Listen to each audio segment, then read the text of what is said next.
some of you. But I think it's also going to be, if you hear the message, liberating for every one of you.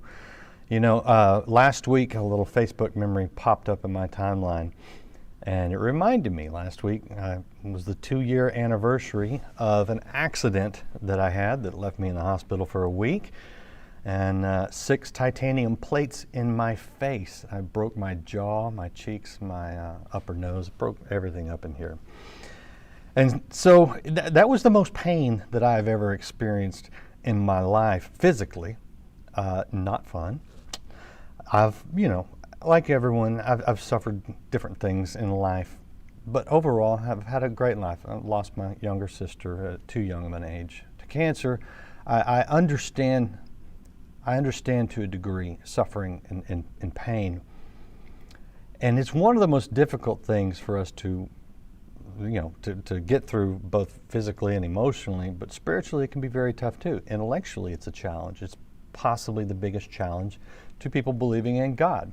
So what do we do with pain? How do we view suffering in a right way that doesn't destroy us? Well, today's guest has suffered on a level that I don't want it to sound like a badge, but she wears it almost like a badge, and it's an amazing thing to see, because it's a badge of what God's done in her life and what He can do in our lives. And so Vaneetha Risner is with me live, and I want to show you her book where she talks about it. You can pre-order it now. It's called Walking Through Fire, appropriately named, forward by Ann Voskamp, another good friend of the ministry. And it is available for pre-order, and some of you, I know, after listening to her today, are going to want to pre-order, and you get lots of goodies. We'll talk about that later. But I'm going to encourage you today by taking you through some very difficult things, and Vaneetha is just going to unpack that. Vaneetha, great to have you here on Life Today Live. No, it's great to be here, Randy. Thanks for having me. So just to, I don't know. I'll let you tell me. I'm not one to glory in my suffering. I don't know. I don't even know if that's right or if we should. I don't know how to place it. But I want people to understand all that you have faced and continue to face, because the applications and the lessons that you're going to tell our audience will mean so much when they understand how much you understand what you're talking about. So just wherever you want to pick it up, just unpack it so we can set the stage. Okay, thanks, Randy. And I would say, just first off, though, I would say I probably don't glory in my suffering. Suffering is hard. And so when you're going through it, when I've been through the hard things, I mean, I'm just begging God to make it stop.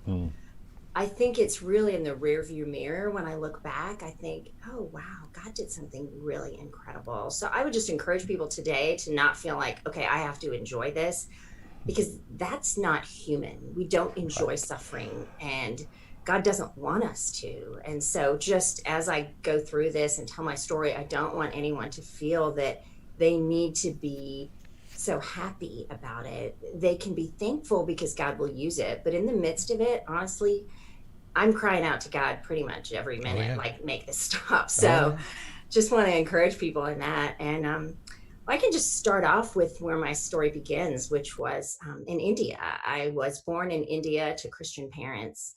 And when I was 3 months old, I contracted polio. And polio by then was pretty much eradicated. The vaccine had been developed a decade earlier. And so the doctors had no idea what was wrong with me. I had 105-degree fever at 3 months old. So my parents took me to a doctor, and she thought I had typhoid and gave me cortisone, which is great to lower your fever, but it lowers your body's immune system. So within 24 hours, or really they think it started then, I was completely paralyzed. And my mom took me into the doctor again, and they said, oh, she had polio. She didn't have typhoid, but there's nothing we can do. So at that point, I was a quadriplegic, and the doctors told my parents to leave India because there was nothing they could do there.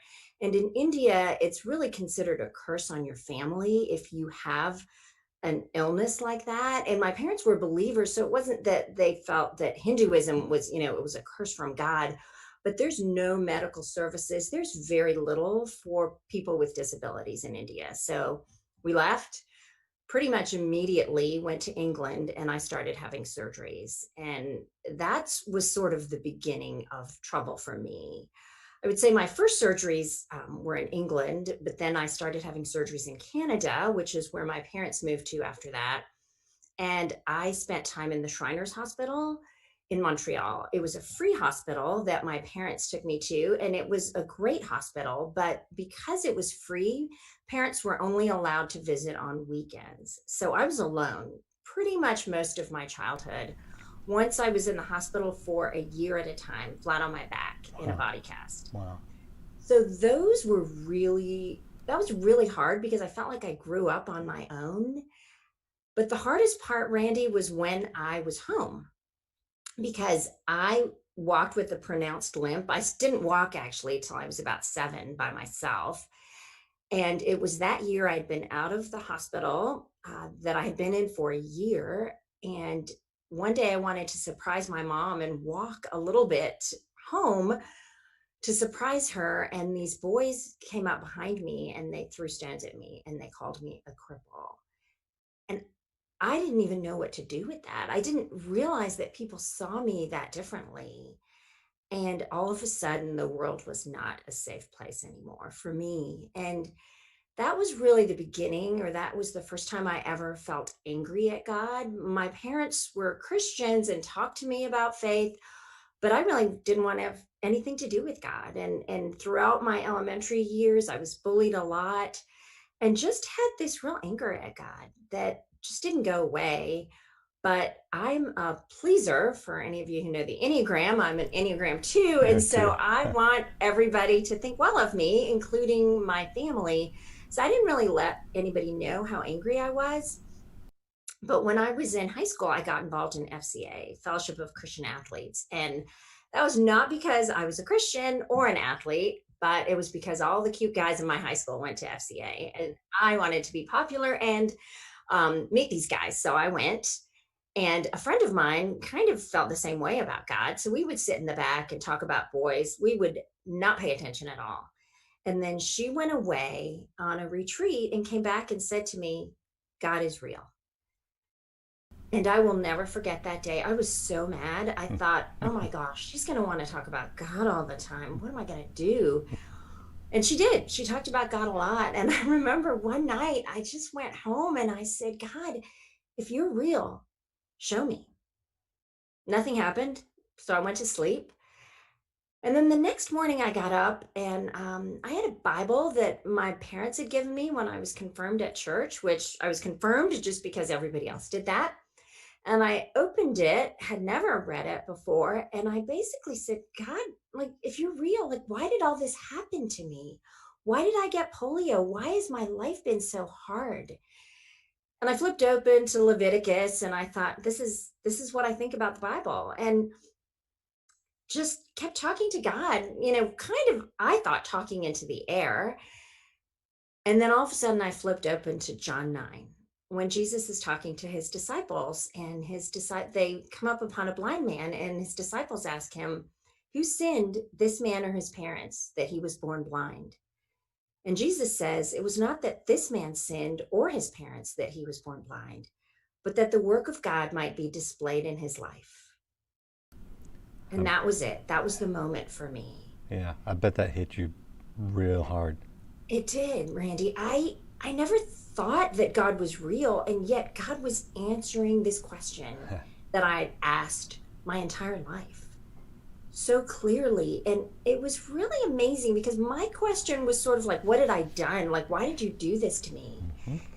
And God's answer was not, what had you done, which is what Jesus said to the disciples. It was, what is the purpose? And that really changed everything for me. Like, there's a purpose to this, that God is going to use this. And I had no idea how at the time, but I remember just kneeling down by the side of my bed and committing my life to Christ, who I didn't really even know. And it was really through the next few years that I got to know this God who I knew already knew me.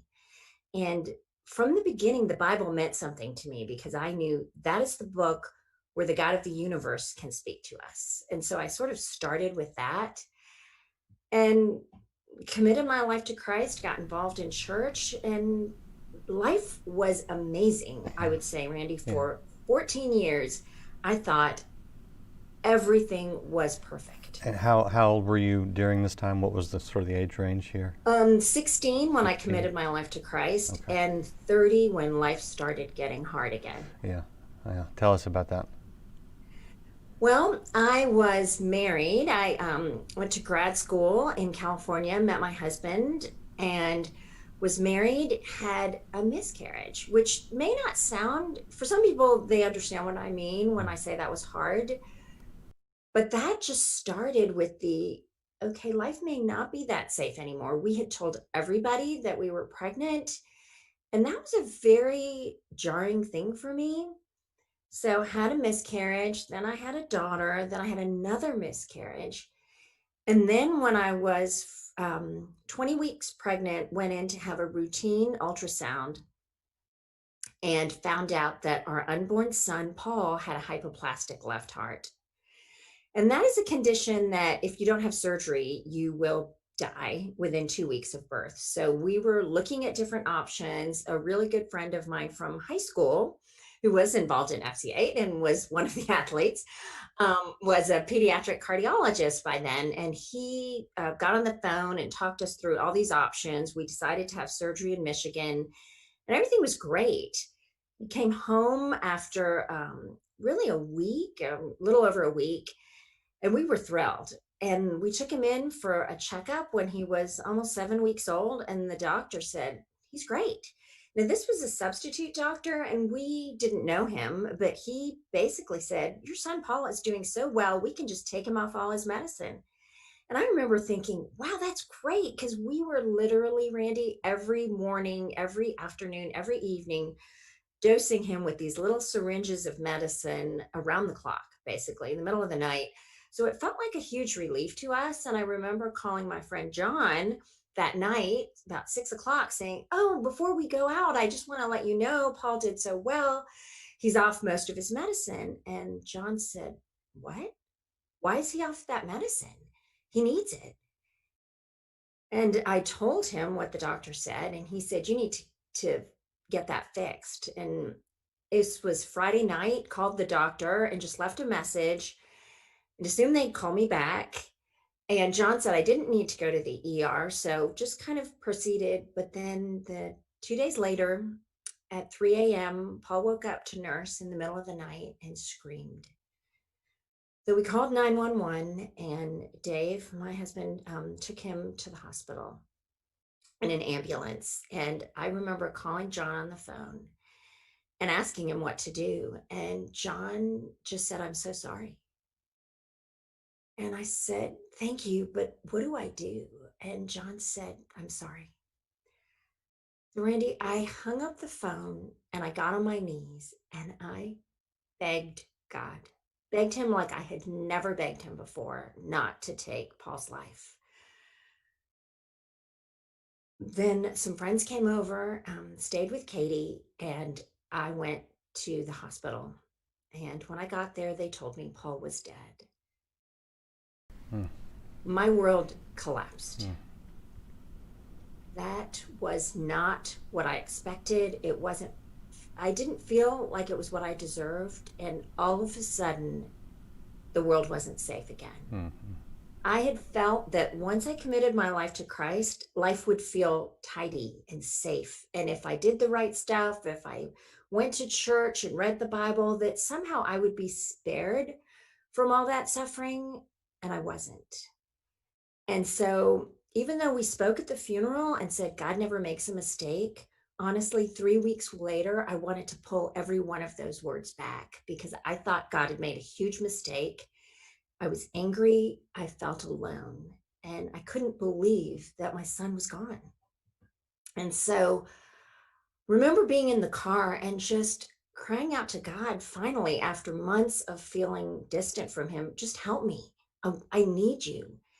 And all of a sudden, the presence of God filled my car in a way that, to this day, that is the moment that I remember God being with me in a way that is supernatural and inexplicable.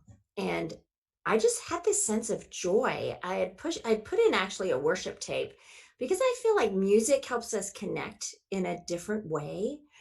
And as that music came over the airwaves, or not airwaves, as over the through the Through the car, speaker, yeah. the speaker, thank you. Yeah. Um, I just sensed God's presence and I started just crying out to God. It was a moment that changed me. And from then on, I realized I could talk to God about anything. And I learned about what the language of lament was. And God really drew me closer to Him again. Mm-hmm. All right, I want to tell people that jumped in here late. We're talking to Vaneetha Risner, and this is her book, Walking Through Fire. It's her story where she talks about this, and this is the point where I would love to tell you that that the suffering was over for her. We'll get to the application and how she's still sitting here before us telling her story, but that wasn't the end of it. So, Vaneetha, I'll let you pick up, unfortunately, to some of the other, Okay. just the difficulties you faced. Yeah. So 6 years after that, when I was sort of recovering, I had a really horrible pain in my arm and went to lots of doctors. They couldn't figure out what it was. So somebody asked me if it could be related to polio. And I remember clearly saying, oh no, that's done, did all its damage. I'm totally fine now. But it kept happening. The pain was getting worse and worse. So I ended up going to a doctor who specializes in polio and was diagnosed with post-polio syndrome. And I didn't even know what that was. But basically, it's this condition where people who have polio often go backwards, and all the progress they've made through their lives with exercise and all the things that they've done. And, I was a quadriplegic, and then I went on to live a pretty normal life, which we didn't really talk about, but I still walk with a limp. But I lived a normal life, lived in Boston, went away to college, went away to grad school, just life looked normal. But then this doctor was telling me life is not going to look normal for you going forward. You are going to start really losing strength pretty rapidly. And a lot of that loss is going to depend on you because the more you do, the weaker you get. And she said, your strength and energy is like money in a bank. So the more you do, you are taking withdrawals and eventually you won't have any left. So she said, eventually you will probably be a quadriplegic again. And I remember saying, what if I don't make all these changes? I mean, it was like stop writing, stop gourmet cooking, stop scrapbooking, stop all of that stuff. And I had two young kids at the time, Katie and Christy. And she said, if you don't stop in 10 years, someone will be feeding you. And I was in my 30s and I thought, oh my word, I don't know how I'm going to do that. So I stopped. And I was just kind of reeling from all that, processing my life, talking to my husband about how we were going to change things. And then years after that, it was actually 6 years after that, he came home and told me he was leaving for someone else. Jeez. And that shattered me. Yeah. Because all of the other things, I thought, we're going through this together. We can do this. And yet all of a sudden I was alone. By this time, my daughters were adolescents and my world had crumbled. So I was really, the first thing I said, I was in talking to our pastor and his wife, and I just screamed, why does God hate me? And I really felt in that moment that God must hate me, that all of this has happened to me. Mm-hmm.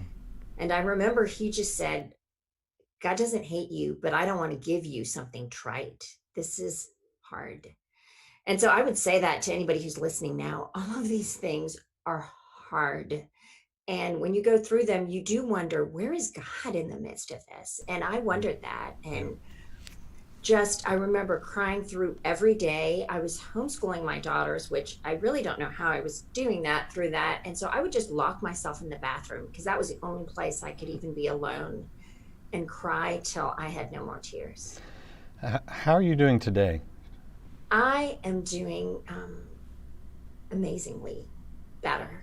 God has met me in incredible ways. It took a long time, honestly, just to reconnect, to rebuild my life, but God was with me in that, and that was the incredible part about that time. Those years after my ex-husband left were the most precious in that God became my husband, and I poured over the Bible, and God was with me in these amazing ways that I would never have guessed. And so even in the midst of that, I just started growing closer to God and just sensed his presence with me. He was my advisor, my friend, he was everything. Mm-hmm. And that's continued, even though I've not been in great, massive trial like that, continuously, that presence of God and the way the word is spoken to me has stayed. Yeah, yeah.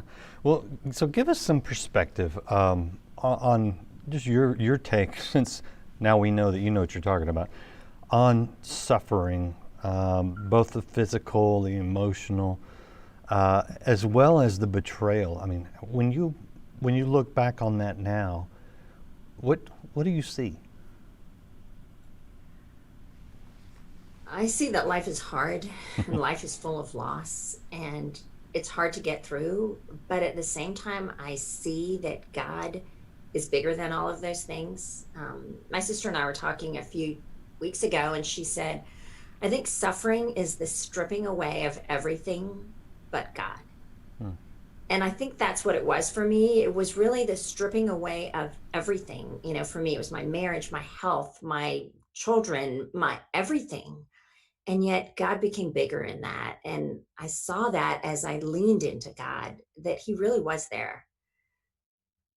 You've got your book is there's her website, by the way. It's Vaneetha.com. I clicked on the wrong thing, but the book is walking through fire. What do you see?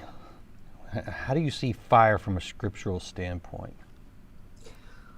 Well, fire is pretty amazing. I was reading the Bible this morning or yesterday morning actually, and was just really struck by Daniel 3. That's where I was in my Bible reading plan. And Shadrach, Meshach, and Abednego are getting thrown into the fiery furnace for not obeying the order of Nebuchadnezzar. And the people that go to throw them in the furnace, the fire is so hot, they die. And yet they get thrown in and they are walking around with a fourth man who looks like, they say, the son of the gods, which is Jesus. And I was struck by the fact that the people who saw the flames, that were close to the flames, they died. And so I think sometimes people who are around us, they see suffering and they shrink back. They don't know how we're doing it. And it sometimes crushes people watching others suffer. Mm-hmm. And yet when you're in the fire, God is with you. Just like, Moses in the burning bush in Exodus 3, that was where God was. Moses saw that and the bush was not consumed. And I think we're not consumed in our suffering. Mm-hmm. Isaiah 43:2 says that, when you walk through the fire, you will not be burned and the flames will not consume you. Mm. But the flames consumed the unbelievers who were watching Shadrach, Meshach, and Abednego. Yeah, that's interesting. That's interesting. There's also this idea of refinement Yes. with fire. And again, the pain is real there, and there is loss. But what's left is what lasts, and that's an interesting thing. What do you? I mean, Yeah. do you take more of an eternal perspective? Is that what helps get you through a lot of these things? And that's, when I talk to you, I talk to everybody about this purpose that from John 9, I realize that there is God's presence in our suffering, which is the burning bush, but there is a purpose and God uses it. And you look in Revelation 3, so these are all the threes. Jesus says, I encourage you to buy gold refined by fire to the church at Laodicea. And I think that is what God does with our lives. He brings gold out of our suffering. And the only way we can get that gold is through the fire. And I think that's what lasts in our lives, is this praise of God, that often everything else gets burned away. Suffering is the burning away, the stripping away of everything but God. Mm-hmm. And so I think there's just this real beauty about what the fire can do, even though it is hot and horrible in it in some ways. God is doing something incredible. Mm-hmm. All right, so since I've got you here, I want to throw some, I'm a 5 on the Enneagram, if that tells you anything. I think that's why the interviewing comes naturally for me. I'm curious, I investigate. But sometimes I can sound like I'm prosecuting a case, and I don't intend to do that here. But I want to ask you, I want to throw some of the typical questions around suffering as relates to God at you, and not test, this is not a test. I just want your perspective. Because this is what you hear when people argue against God. First of all, does God cause the suffering? What do you think on that one? I would say God allows the suffering, God permits it. I think I am not enough of a theologian to even actually know the difference between cause and permit, because I think God is sovereign over everything. So the end result is really the same, but we know God is not the author of evil. And a lot of that suffering is evil. Mm-hmm. And so we know God is not the author of that. And yet we know, in Genesis 50:20, you meant it for evil, but God meant it for good. So there is this interplay that's fairly complex, mm-hmm. that I would say permits is probably the best way to describe it to me. All right. Why do you, this is another common question. Why would a good God, if he's good, allow suffering in his people especially? Yeah. Because suffering does, there's one, God is with us in it, and I think it forges our faith. It has forged mine. My knowledge of God without suffering would be so superficial. Johnny Erickson Tata says, I wouldn't trade places with anyone to be this close to Jesus. And she's quadriplegic, mm-hmm. and has dealt with cancer. So I think that's one thing, is it forges our faith. It forges other people's faith. It encourages people, because we live in a fallen world. And also, I think it helps us cling to what's important and what lasts. And one day we will see all that God did in our suffering, that we just can't see this side of eternity. Yeah, no doubt about that. Here's another common question. People ask, why me? So I'll ask, why you? Why did Vaneetha have to go through all this? Yeah, I ask that a lot of times, Andy, in the suffering, but in the rearview mirror, when you have a little distance, you think, thank you. I think I will thank God in heaven for every hard thing. So why me is because God loves me. Wow. And God loved me enough to watch me suffer. I still have a hard time wrapping my mind around that, to be honest with you. But I think that's okay. I think it's okay for us to be insufficient, because then we realize that we need God. I talked to Johnny Erickson Tata on this program about a month ago or so, and that program's out there.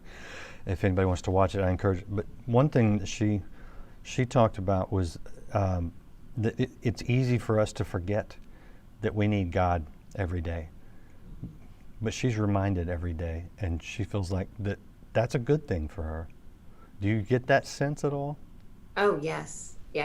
I think suffering reminds us who God is and that we need him. And if I didn't go through all of those things, Randy, I think I would be very self-sufficient, and I would forget that I need God. Yeah. One question from the audience.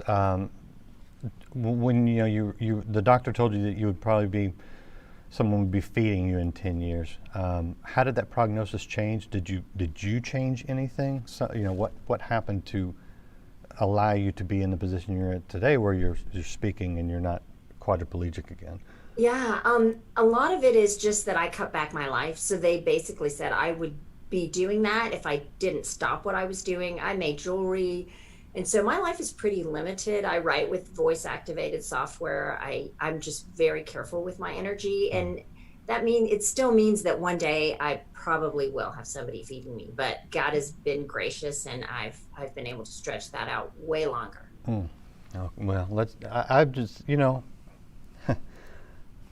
turn into my, I was raised a Baptist, but sometimes I go charismatic. I'm just going to believe that God would give you an extra portion of strength and energy to bless people for a long time the way you're blessing people right now today. And so everybody watching, you want to stop and just say a prayer for Vaneetha for strength and energy and health. Do that. You're in my prayers. I want to show people the book again, Walking Through Fire, a memoir of loss and redemption. It's available for pre-order. It comes out in January, the end of January.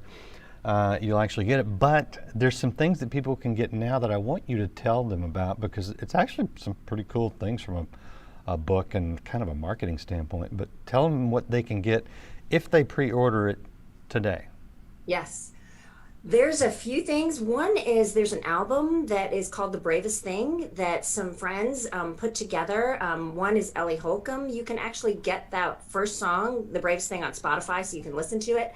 But the whole album was written around themes in my memoir, and it's incredible. The Bravest Thing is about lament, and there's a song called Walking Through Fire, and you get the entire thing. If you pre-order the memoir, you just go to Walking Through Fire book, and you can get that immediately. And then the other thing is you can actually listen to my entire book right away. I read it, narrate it, and there's a streaming down. You can stream it from One Audio for free starting today, and the stream expires end of February. So even though you can't have the physical book, you can hear it, listen to the music, do all of those things, plus 5 other things that I've put together. So it's kind of like the Ginsu knife. Wait, there's more. No, it's actually pretty cool. And you know, for someone who's conserving her energy, you've been fairly busy. How has the book process been for you, and the reading and all this kind of stuff? It's been exhausting but energizing at the same time. I feel like this is my life's work, Randy. I mean, I write, I do other things, but I sense from the Lord that this is my life's work, to testify to who God is in the fire. And so that's given me kind of a crazy energy that, is a little bizarre. So that's the kind we're praying for. Yeah, that's what we want to see more of. All right, Vaneetha, thank you so much again. I want to give you an opportunity to just leave our audience with one final thought from your experience, and just from what you know, for someone who may be suffering right now, because I know at least one person watching right now has chronic pain and suffers quite a bit, and I know this is like you say, it's not easy, it's hard, it's not fun, we don't enjoy it. So as we wrap this up, again, thank you for being with us. But what do you want to say to that person right now who's watching, who's like, I wish I had the same attitude that she did, or maybe I wish I had the same perspective, or I'm trying, but I just don't feel like I'm there. What do you say to those people? I would say, hang on, God's love will overwhelm you. Just don't turn away. A friend of mine just sent me an email this morning that I loved these words, which is, breathe deep, lean in, God's love holds. And I just felt like that's what I wanted to share actually with your listeners is, breathe deep, lean in, God's love holds. Amen. Amen. We'll leave it right there. Do check out the book. That sounds like something Ann Voskamp would say, actually. Del Calhoun, actually. She's a writer as well. Okay, that's great. That's encouraging. Thanks again. And you guys watching, share this with somebody you know that needs it. And if you haven't subscribed or followed Life Today TV, do it now across all the different platforms so you can get notifications of more great interviews. And again, be encouraged. Lean in. Breathe. Sometimes that's the only thing you can do is just literally breathe. That's a good starting place. Thanks again for being with us. I will be back tomorrow. I will not be here on Thanksgiving Day, and I don't think I'll be here Friday as well. I'll be spending time with family. But we'll be back tomorrow with another great interview. See you again next time. Check out the pre-order of Vaneetha's book. And there's the picture of the book right there, Walking Through Fire. Thanks again, Vaneetha. We'll see you guys next time. Thank you. Christ says, come, the Spirit says, come, the church says, come. Let him that heareth say, come, and let him that is athirst come. They will find no drought in God's ever-flowing and abundant springs of grace.